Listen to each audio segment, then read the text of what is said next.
ಎಲ್ರಿಗೂ ನಮಸ್ಕಾರ. ನಾನು Veena Ramesh. Welcome to my YouTube channel. ಹಾಗೆ ಇದು ಸಂಕ್ರಾಂತಿ ಹಬ್ಬದ ಪ್ರಿಪ್ರೇಷನ್ ವ್ಲಾಗ್ ಆಗಿದೆ. ಸಂಕ್ರಾಂತಿ ಹಬ್ಬ ಅಂದ್ರೇ ಎಳ್ಳು ಬೆಲ್ಲನೇ ಸ್ಪೆಷಲ್ಲು. ಸೊ ನಾನಿಲ್ಲಿ ಎಳ್ಳು ಬೆಲ್ಲ ಮಾಡೋಕ್ಕಾಗಿ ಕೊಬ್ಬರಿನೆಲ್ಲನೂ ತುರಿದ್ಬಿಟ್ಟು ಹಾಗೆ ಬಿಸಿಲಲ್ಲಿ ಒಣಗಿಸಿಡೋಣ ಅಂತ ಇಡ್ತಾ ಇದ್ದೀನಿ. ಒಂದು ವಾರದಿಂದ ಪಾಂಡಿಚೇರಿಯಲ್ಲಿ ಚೆನ್ನಾಗಿ ಮಳೆ ಇತ್ತು, ಬಿಸಿಲೇ ಬಂದಿರಲಿಲ್ಲ. ನಾಳೆ ಹಬ್ಬ ಅನ್ನಂಗೆ ಇವತ್ತು ಬಿಸಿಲು ಬಂದಿದೆ ಚೆನ್ನಾಗಿ. 1-2 ಅವರ್ ಆದರೂ ಚೆನ್ನಾಗಿ ಒಣಗಿಸೋಣ ಅಂತ ಹೇಳಿ ತುರಿದ್ಬಿಟ್ಟು ಬೆಳಗ್ಗೆನೇ ಬೇಗ ಟಿಫನ್ ಎಲ್ಲ ಮಾಡಿಟ್ಟು ಕಟ್ ಮಾಡಿಡೋಣ ಅಂತ ಮಾಡ್ತಾ ಇದ್ದೀನಿ. ಕೊಬ್ಬರಿನ ಬಿಸಿಲಲ್ಲಿ ಒಣಗಿಸಿದ್ರೆ ಸ್ವಲ್ಪ ದಿನ ಸ್ಟೋರ್ ಮಾಡಿ ಇಟ್ಕೊಬೋದು. ಇಲ್ಲ ಅಂದರೆ ಮುಗ್ ಬಂದಂಗೆ ಆಗುತ್ತೆ ಕೊಬ್ಬರಿ ಬಿಸಿಲಲ್ಲಿ ಒಣಗಿಸ್ಲಿಲ್ಲ ಅಂತ. ಕೊಬ್ಬರಿನ ಬಿಸಿಲಲ್ಲಿ ಚೆನ್ನಾಗಿ ಒಣಗಿಸ್ಲಿಲ್ಲ ಅಂತ ಅಂದರೆ ಇದಕ್ಕೆ ಮಿಕ್ಸ್ ಮಾಡಿಡ್ತೀವಲ್ವ, ಕಡಲೆ ಬೀಜ ಹಾಗೆ ಬೆಲ್ಲ ಎಲ್ಲ ಮಿಕ್ಸ್ ಮಾಡಿರ್ತೀವಲ್ವ, ಸೊ ಅದೆಲ್ಲ ಬೇಗ ಹಾಳಾದಂಗೆ ಆಗುತ್ತೆ, ಅಷ್ಟು ಚೆನ್ನಾಗಿರೋದಿಲ್ಲ ಅಂತ ಹೇಳಿಬಿಟ್ಟು ಬಿಸಿಲಲ್ಲಿ ಒಣಗಿಸೋದು. ಬೆಲ್ಲನೂ ಬಿಸಿಲಲ್ಲಿ ಒಣಗಿಸಿಡ್ತಾ ಇದ್ದೀನಿ ನಾನು. ಸೊ ಇದ್ರ ಜೊತೆಗೆ ಕೊಬ್ಬರಿನೂ ಬಿಸಿಲಲ್ಲಿ ಒಣಗಿಸ್ತಾ ಇದ್ದೀನಿ. ಕೊಬ್ಬರಿ ಮನೇಲೇ ಇದ್ದಿದ್ದು, ಊರಿಂದ ಬರಬೇಕಾದ್ರೆ ತೊಗೊಂಡು ಬಂದಿದ್ದೆ. ಕೊಬ್ಬರಿ ಮಿಠಾಯಿ ಮಾಡೋಣ ಅಂತ 1-2-3 ಜಾಸ್ತಿ ತಂದಿದ್ದೆ. ಇವಾಗ ಹಬ್ಬಕ್ಕೂ ಯೂಸ್ ಆಯಿತು. ಚಿಕ್ಕದಾಗಿ ಪೀಸ್ ಮಾಡಿಕೊಂಡು ನೀಟಾಗಿ ಕಟ್ ಮಾಡಿ ಬಿಸಿಲಲ್ಲಿ ಇಡ್ತಾ ಇದ್ದೀನಿ. ಹಾಗೆ ತುರಿದಿರೋ ಕೊಬ್ಬರಿ ತುರಿ ಏನಿದೆ ಅದನ್ನು ವೇಸ್ಟ್ ಅಂತ ಬಿಸಾಡೋದ್ರ ಬದಲು ತಿನ್ನಕ್ಕೆ ಯೂಸ್ ಮಾಡ್ಕೊಬಹುದು. ಸೊ ನಾನು ಇದಕ್ಕೆ ಬೆಲ್ಲದ ಪೌಡ್ರು ಇಲ್ಲ ಅಂತ ಅಂದರೆ ಶುಗರ್ನ ಮಿಕ್ಸ್ ಮಾಡಿಕೊಂಡು ಸ್ವಲ್ಪ ಇದಕ್ಕಿಂತ ಇನ್ನೂ ನಯಸ್ಸಾಗಿ ಪುಡಿ ಮಾಡಿಕೊಂಡು ಒಂದು ಕಪ್ಪಲ್ಲಿ ಹಾಕೊಂಡು ತಿಂತೀನಿ. ಇಲ್ಲ ಅಂತ ಅಂದರೆ ಕೊಬ್ಬರಿ ತುರಿಗೆ ಸ್ವಲ್ಪ ಹುರ್ಗಡ್ಲೆ ಹಾಗೆ ಏಲಕ್ಕಿ ಪೌಡರು ಸ್ವಲ್ಪ ಶುಗರು ಮಿಕ್ಸ್ ಮಾಡಿಕೊಂಡು ಗರ್ಜಿಕಾಯಿ ಮಾಡ್ತೀವಲ್ವ, ಸೊ ಆ ರೀತಿ ಮಾಡ್ಕೊಳ್ಳೋದು ತುಂಬ ಟೇಸ್ಟ್ ಆಗಿರುತ್ತೆ. ಸುಮ್ಮನೆ ವೇಸ್ಟ್ ಮಾಡೋದ್ರ ಬದಲು ಈ ರೀತಿ ಕೂಡ ಮಾಡಿಕೊಂಡು ಸ್ನ್ಯಾಕ್ಸ್ ರೀತಿಲಿ ತಿನ್ಕೊಂಡು ಬೆಳಗ್ಗೆ ಬೇಗನೆ ಕೊಬ್ಬರಿ ಎಲ್ಲನೂ ಕಟ್ ಮಾಡಿ ಇಟ್ಟಿದ್ದೀನಿ. ಯಾಕಂದರೆ ಸ್ವಲ್ಪ ಒಣಗಲಿ ಅಂತ ಹೇಳಿ ಇಟ್ಟಿದ್ದೀನಿ. ಇನ್ನೊಂದೇನು ಅಂದರೆ ಅನ್ಸಿಕಾ ಹೇಳ್ತಾ ಇದ್ಲು, ಅಮ್ಮ ಇಷ್ಟು ಚಿಕ್ಕ ಪೀಸ್ ಕಟ್ ಮಾಡಿ ಇಟ್ಟಿದ್ದೀರಲ್ಲ, ನಿಮ್ಮ ಫ್ರೆಂಡ್ಸಿಗೆಲ್ಲ ಈಸಿ ಆಗಲಿ ತಗೊಂಡು ತಿನ್ನೋಕ್ಕೆ ಅಂತ ಇಟ್ಟಿದ್ದೀರಾ ಅಂತ ಹೇಳ್ತಾ ಇದ್ಲು. ಯಾಕಂದರೆ ಹೊರಗಡೆ ನಾನು ಬಿಸಿಲಲ್ಲಿ ಇಡೋಕೆ ಹೋದ್ನಲ್ಲ, ಇಲ್ಲಿ ಅಳಿಲು ಚಿಕ್ಕ ಗುಬ್ಬಚ್ಚಿ ಮರಿ ಎಲ್ಲ ಇದೆ. ಏನಾದರೂ ಕಾಳುಗಳನ್ನ ಹೊರಗಡೆ ಒಣಗಕ್ಕೆ ಇಟ್ಟಿದ್ರೆ ಸಾಕು, ಫುಲ್ ಬಂದೆಲ್ಲ ಕಾಳುಗಳನ್ನೆಲ್ಲ ಚೆಲ್ಲಿ ಎಷ್ಟು ಬೇಕು ಅಷ್ಟೇ ತಿಂದ್ಬಿಟ್ಟು ಹೋಗುತ್ತೆ. ಸೊ ಹಾಗಾಗಿ ಯಾರಾದರೂ ಒಬ್ಬರು ನೋಡ್ಕೋತಾ ಇರಬೇಕು.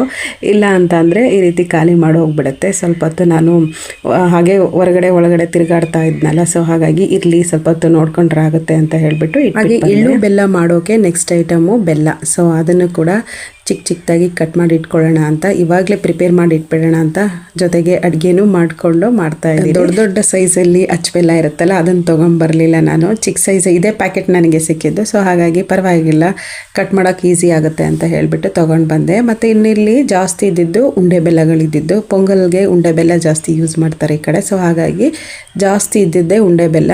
ನನಗೆ ಇದು ಸಾಕು ಅಂತ ಹೇಳಿಬಿಟ್ಟು ಇಷ್ಟು ಚಿಕ್ಕದು ಬೆಲ್ಲ ತೊಗೊಂಡು ಬಂದಿದ್ದು. ಈ ರೀತಿ ಒನ್ ಟೈಮ್ ಎಲ್ಲನೂ ಕುಟ್ಟಿ ಪುಡಿ ಮಾಡಿಕೊಂಡು ಆಮೇಲೆ ಒಂದೊಂದೇ ಪೀಸ್ ತಗೊಂಡು ಸಿಸರಲ್ಲಿ ಕಟ್ ಮಾಡ್ಕೊಳ್ತೀನಿ. ಹಾಗೆ ಈ ವಿಡಿಯೋದು ಮಿನಿ ಬ್ಲಾಗ್ನ ಅಪ್ಲೋಡ್ ಮಾಡಿದೆ. ಅದನ್ನು ನಮ್ಮಮ್ಮ ನೋಡಿ ಬೆಲ್ಲನ ಇಷ್ಟು ದೊಡ್ಡ ಸೈಜೆಲ್ಲ ಕಟ್ ಮಾಡ್ತಾರೆ, ಇನ್ನೂ ಚಿಕ್ಕದಾಗಿ ಕಟ್ ಮಾಡಬೇಕಾಗಿತ್ತು ಅಂತ ಹೇಳ್ತಾ ಇದ್ರು.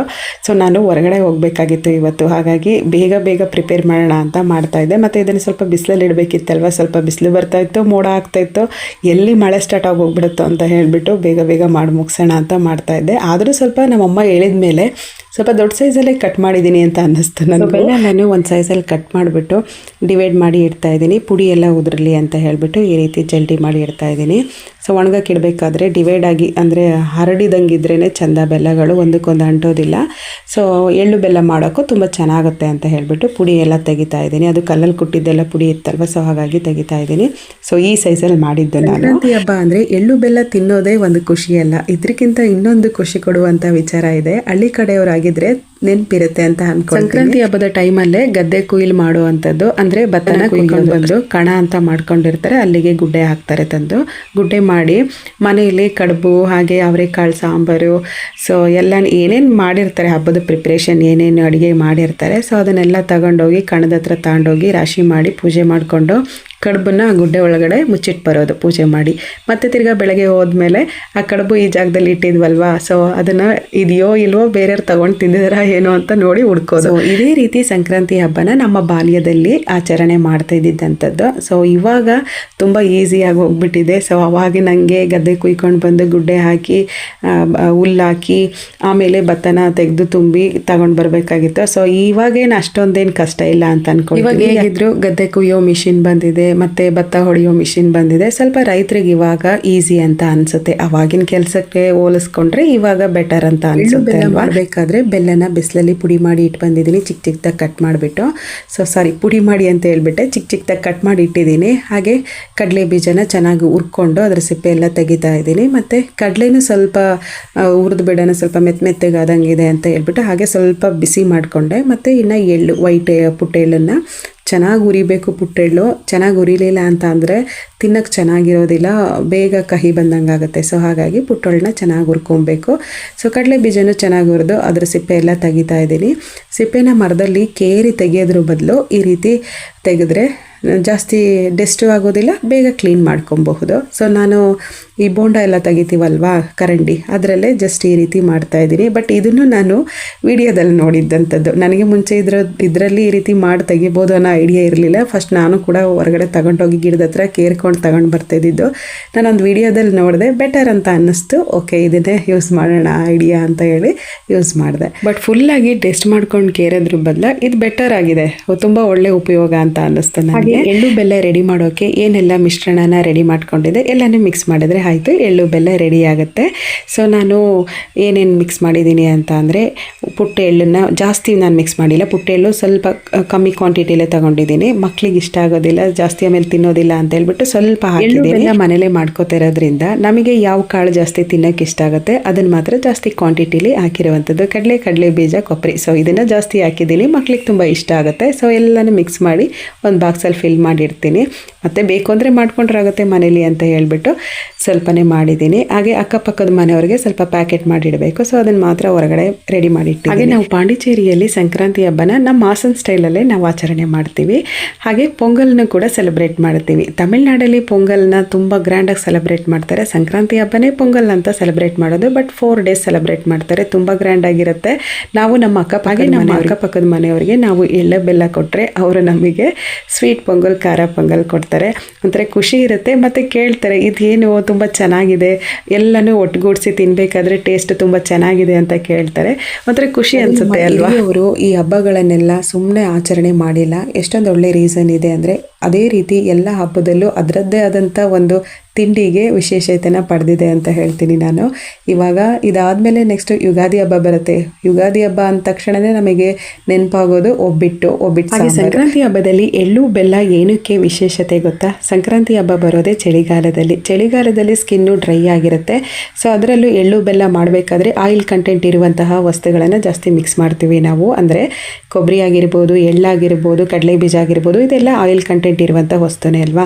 ಸೊ ಇದನ್ನು ತಿನ್ನೋದ್ರಿಂದ ಸ್ಕಿನ್ ಡ್ರೈ ಆಗೋದು. ನಾವುಗಳು ಏನು ಮಾಡ್ತೀವಿ ಅಂದರೆ ಇದರಲ್ಲಿರುವಂತಹ ಒಳ್ಳೆ ವಿಷಯಗಳನ್ನು ಅರ್ಥ ಮಾಡ್ಕೊಳ್ಳೋದಿಲ್ಲ. ಈ ರೀತಿ ಚಳಿಗಾಲದಲ್ಲಿ ನಾವೇನು ಮಾಡ್ತೀವಿ, ಸ್ಕಿನ್ ಡ್ರೈ ಆಯಿತು ಅಂದರೆ ಹೊರಗಡೆ ಹೋಗಿ ಮಾಯ್ಶ್ಚರೈಸೇಷನ್ ಕ್ರೀಮ್ ತೊಗೊಂಡು ಬಂದು ಅಪ್ಲೈ ಮಾಡೋದು. ಸೊ ಇದಿಷ್ಟೇ ನಮಗೆ ಗೊತ್ತಿರೋದು. ಇದೊಂದು ಜಾಗ ಮಾತ್ರ ನಾನು ಮನೆಯೆಲ್ಲ ಕ್ಲೀನ್ ಮಾಡಬೇಕಾದ್ರೆ ಬ್ಯಾಲೆನ್ಸ್ ಉಳಿಸ್ಕೊಂಡಿದ್ದೆ. ಮನೆ ಮುಂಬಾಗಿಲು ಹಾಗೆ ಪೂಜೆ ರೂಮು. ನಾಳೆ ಹಬ್ಬ ಅನ್ನಂಗೆ ಇವತ್ತು ಕ್ಲೀನ್ ಮಾಡ್ಕೊಂಡ್ರಾಗುತ್ತೆ ಅಂತ ಹೇಳಿ ಬ್ಯಾಲೆನ್ಸ್ ಉಳಿಸ್ಕೊಂಡಿದ್ದೆ. ಹೊರಗಡೆ ಹೋಗಬೇಕಾಗಿತ್ತು. ಸೊ ಅಷ್ಟರಲ್ಲಿ ಪೂಜೆ ಪಾತ್ರೆಗಳನ್ನೆಲ್ಲ ತೊಳೆದ್ಬಿಟ್ಟು, ಪೂಜೆಗೆ ಯೂಸ್ ಮಾಡೋ ಪಾತ್ರೆ ಎಲ್ಲ ತೊಳೆದು ಪೂಜೆ ರೂಮ್ ಎಲ್ಲನೂ ಕ್ಲೀನ್ ಮಾಡಿ ಹೋಗ್ಬಿಟ್ಟು ಬರೋಣ. ಹೇಗಿದ್ರೆ ಒಂದು 7:30 ಹೋದ್ರೂ ಹೋಗ್ಬಿಟ್ಟು ಬರ್ಬೋದು ಸಿಟಿಗೆ ಅಂತ ಹೇಳಿಬಿಟ್ಟು ಮೇನ್ ಡೋರ್ ಮಾತ್ರ ನೀಟಾಗಿ ಒರೆಸ್ತಾ ಇದ್ದೀನಿ.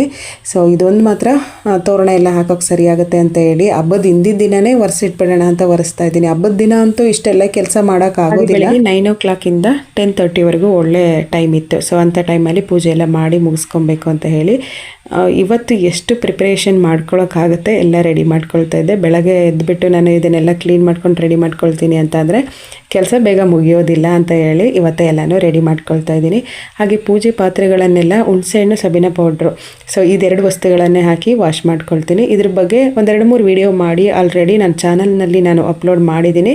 ಡಿಸ್ಕ್ರಿಪ್ಷನ್ ಬಾಕ್ಸಲ್ಲಿ ಲಿಂಕ್ ಕೊಟ್ಟಿರ್ತೀನಿ, ಬೇಕು ಅಂದರೆ ಚೆಕ್ ಮಾಡಿ. ಹಾಗೆ ಶಾಪಿಂಗ್ ಅಂದರೆ ತುಂಬ ದೊಡ್ಡ ಶಾಪಿಂಗ್ ಏನಿಲ್ಲ. ಹಬ್ಬಕ್ಕೆ ಪೂಜೆಗೆ ಏನೇನು ಐಟಮ್ಸ್ ಬೇಕೋ ಅದು ಮಾತ್ರ, ಹೂವು ಹಾಗೆ ವಿಳೆದೆಲೆ, ಬಾಳೆ ಎಲೆ ತೊಗೊಂಡು ಬರಬೇಕಾಗಿತ್ತು. ಅದ್ರ ಜೊತೆಯಲ್ಲಿ ಪುಟ್ಟದಾಗಿ ಒಂದು ಬಟ್ಟೆ ಶಾಪಿಂಗ್ ಅಷ್ಟೇ, ಇನ್ನೇನಿಲ್ಲ. ಸೊ ಹಾಗೆ ಮಾವಿನ ಎಲೆ ಎಲ್ಲನೂ ಕುಯ್ಕೊಂಡು ಬಂದು ಮುಂಚೆನೇ ಇಟ್ಟಿದ್ದೀನಿ ತೋರಣಕ್ಕೆ ಅಂತ ಹೇಳಿ. ಸೊ ಇವಾಗ ಬೇಗ ಇದೆಲ್ಲ ಮುಗಿಸ್ಬಿಟ್ಟು ಹೊರಗಡೆ ಹೋಗಿ ಬರಬೇಕು. ಹಾಗೆ ಪಾತ್ರೆಗಳನ್ನೆಲ್ಲ ತೊಳೆದ್ಮೇಲೆ, ಪೂಜೆ ಪಾತ್ರೆಗಳನ್ನೆಲ್ಲ ತೊಳೆದ್ಮೇಲೆ ಈ ರೀತಿ ಒಂದು ಡ್ರೈ ಬಟ್ಟೆ ತಗೊಂಡು ಒರೆಸಿಟ್ಬಿಡ್ತೀನಿ. ಸ್ವಲ್ಪ ಶೈನಿಂಗ್ ಎಲ್ಲ ಬೇಗ ಹಾಳಾಗೋದಿಲ್ಲ ಅಂತ ಹೇಳಿ ಒರೆಸಿಟ್ಬಿಡ್ತೀನಿ. ಚೆನ್ನಾಗಿರುತ್ತೆ ನೋಡೋಕ್ಕೆ, 1 ವೀಕ್ವರೆಗೂ ತುಂಬ ಚೆನ್ನಾಗಿ ಶೈನಿಂಗ್ ಆಗಿರುತ್ತೆ. ಸೊ ಈ ರೀತಿ ಒರೆಸಿಡೋದ್ರಿಂದ 1 ವೀಕ್ವರೆಗೂ ಮೇಂಟೈನ್ ಮಾಡ್ಕೊಬಹುದು. ಹಾಗೆ ಪೂಜೆ ರೂಮ್ ಎಲ್ಲನೂ ಒರೆಸಿ ಗುಡಿಸಿ ನೀಟಾಗಿ ಪಾತ್ರೆಗಳನ್ನೆಲ್ಲ ನೀಟಾಗಿ ಒರೆಸ್ಬಿಟ್ಟು ಪೂಜೆ ರೂಮಲ್ಲಿ ಇಟ್ಬಿಟ್ಟು ಹೋಗಿದ್ದಂಥದ್ದು. ಬೆಳಗ್ಗೆ ಬೇಗ ಎದ್ದು ಕುಂಕುಮ ಎಲ್ಲ ಇಟ್ಕೊಂಡು ಪೂಜೆಗೆ ತಯಾರಿ ಮಾಡಿಕೊಂಡ್ರೆ ಕರೆಕ್ಟ್ ಆಗುತ್ತೆ ಟೈಮು. ಸೊ ಹಾಗಾಗಿ ಶಾಪಿಂಗ್. ಬಟ್ ಇದೊಂಥರ ಅನ್ಎಕ್ಸ್ಪೆಕ್ಟೆಡ್ ಶಾಪಿಂಗ್ ಅಂತಲೇ ಹೇಳ್ತೀನಿ. ಸಂಕ್ರಾಂತಿ ಹಬ್ಬಕ್ಕೆ ಬಟ್ಟೆ ಶಾಪಿಂಗ್ ಮಾಡಬೇಕು ಅಂತ ಅಂದ್ಕೊಂಡಿರಲಿಲ್ಲ. ನಾವು ಯುಗಾದಿ ಹಬ್ಬಕ್ಕೆ ತೊಗೊಳ್ತೀವಿ ಅಂದ್ಕೊಂಡು ಸುಮ್ಮನೆ ಇದ್ದೆ. ಬಟ್ ಅನ್ಸಿಕ ಇಲ್ಲ ಅಮ್ಮ ಇವಾಗ ನೋಡೋಣ, ಕಲೆಕ್ಷನ್ ಎಲ್ಲ ಚೆನ್ನಾಗಿರುತ್ತೆ, ಬನ್ನಿ ಹೋಗಿ ನೋಡ್ಕೊಂಡು ಬರೋಣ ಅಂತ ಕರ್ಕೊಂಡು ಬಂದಳು. ಅನ್ಸಿಕಂಗೆ ಅಂತ ಬಂದು ನಾನು ನೋಡೋಣ ಚೆನ್ನಾಗಿದ್ರೆ ನಾನೊಂದು ಸೆಟ್ ತೊಗೊಂಡ್ರಾಗತ್ತೆ ಅಂತ ನೋಡ್ತಾ ಇದ್ದೆ. ಬಟ್ ಯಾವುದು ಲೈಕ್ ಆಗಲಿಲ್ಲ ನನಗೆ. ಜಾಸ್ತಿ ಕಲೆಕ್ಷನ್ ಇರಲಿಲ್ಲ ಇಲ್ಲಿ. ನಾವು ಟ್ರೆಂಡ್ಸಿಗೆ ಬಂದಿದ್ವಿ. ಅನ್ಸಿಕ ಒಂದು ಜೀನ್ಸು ಟಾಪು ಹಾಗೆ ಒಂದು ಕುರ್ತಾ ಮತ್ತು ಪ್ಲಾಜಾ ತಗೊಂಡ್ಳು. ಅವಳಿಗೆ ಲೈಕ್ ಆಯ್ತಂತೆ ಬಟ್ಟೆಗಳು. ಸೊ ಬಟ್ ನನಗೆ ಯಾವುದು ಇಷ್ಟ ಆಗಲಿಲ್ಲ ಅಂತ ಹೇಳಿ ತೊಗೊಳ್ಲಿಲ್ಲ. ಅವಳು ತೊಗೊಂಡ್ಳು. ಆಲ್ರೆಡಿ ನನ್ನ ಹತ್ರ ಒಂದು ಸೆಟ್ ಇತ್ತು, ಅದೇ ರೀತಿ ಒಂದು ಸೆಟ್ ಅವಳದು ಕೂಡ ತಗೊಂಡ್ಳು. ಶಾಪಿಂಗ್ ಮುಗಿಸ್ಕೊಂಡು ಮಾರ್ಕೆಟ್ಗೆ ಹೋಗಿ ಹೂವು ತಗೊಂಡು ಬಂದ್ವಿ. ಅಲ್ಲೇನು ವಿಡಿಯೋ ಮಾಡೋಕ್ಕಾಗಲಿಲ್ಲ, ಬೇಗ ಮನೆಗೆ ಬಂದರೆ ಸಾಕು ಅನ್ನೋಂಗೆ ಆಗಿಬಿಟ್ಟಿತ್ತು ನನಗೆ. ಹಾಗೆ ಈ ವ್ಲಾಗ್ನ ಎಂಡ್ ಮಾಡ್ತಾ ಇದ್ದೀನಿ. ನಿಮಗೆ ಈ ವ್ಲಾಗ್ ಇಷ್ಟ ಇದ್ದರೆ ನನ್ನ ಚಾನಲ್ನ ಸಬ್ಸ್ಕ್ರೈಬ್ ಮಾಡಿಕೊಂಡು ಪಕ್ಕದಲ್ಲಿರುವ ಬೆಲ್ ಐಕನ್ ಕ್ಲಿಕ್ ಮಾಡಿದ್ರೆ ನಾನು ಆಗ ಎಲ್ಲ ನ್ಯೂ ವಿಡಿಯೋ ನೋಟಿಫಿಕೇಷನ್ ನಿಮಗೆ ಬರುತ್ತೆ. ಸಿಗೋಣ ಮುಂದಿನ ವ್ಲಾಗಲ್ಲಿ. Thank you for watching and subscribe my channel.